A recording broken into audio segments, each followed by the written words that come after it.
இந்த வேதத்தை வாசிக்கும் போது நம்ம செய்யக்கூடிய தவறு என்னன்னா, உன்னுடைய சத்துரு அப்படின்னு சொல்லி சங்கீத பகுதியில் நிறைய காரியங்களை தாவீது எழுதியிருப்பார். சத்துருக்கு வரக்கூடிய பிரச்சனை, இந்த மாதிரி காரியங்களை வாசிக்கும் போது நம்ம யாரோ ஒரு மனுஷரை நினச்சிக்கிட்டு அவங்க தான் என் சத்துரு அப்படின்னு சொல்லி அவங்களுக்கு இந்த பிரச்சனை வரும் நம்ம நினைக்கக்கூடாது.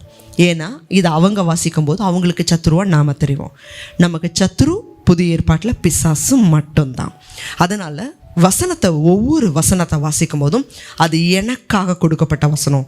சில வசனங்களை வாசிக்கும் போது இது இவங்களுக்காக கொடுக்கப்பட்டிருக்குதுன்னு நினைக்காம ஒரு வசனம் இது எனக்காக தேவன் கொடுத்திருக்கிறார் அப்படின்னு நீங்கள் வாசிக்கும் பொழுது தேவன் உங்கள் ஆத்துமாவை, உங்கள் ஆவியை, உங்கள் சரீரத்தை அவர் சுத்திகரிக்க ஆரம்பிப்பார். உங்கள் வாழ்க்கையில் இருக்கிற எல்லா ஆசீர்வாத தடைகளும் மாறும்.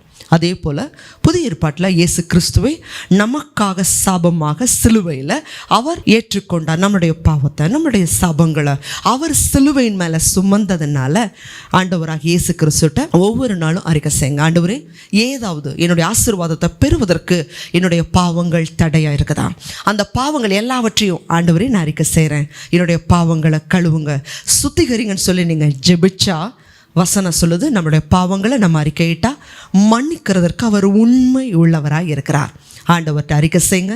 குற்றம் மனசாட்சியோட கூட நீங்கள் வாழ வேண்டிய அவசியம் இல்லை. நீங்கள் அறிஞ்சோ அறியாமலேயோ பாவம் செய்திருக்கலாம். ஆண்டவர்கிட்ட காலையில் இரவில் ஜெபம் பண்ணும்போது ஆண்டோட சமூகத்தில் அறிக்கை செய்யுங்க. புத்திக்கு எட்டாத தெய்வ சமாதானம் உங்களை நிரப்பும். அது மாத்திரம் இல்லை, உங்கள் வாழ்க்கையில் இருக்கிற ஒரு தடைகளாக நீங்கிறத நீங்களே பார்ப்பீங்க. அதான் வசனம் சொல்லுது, சத்தியத்தையும் அறிவீர்கள், சத்தியம் உங்களை விடுதலையாக்கும்.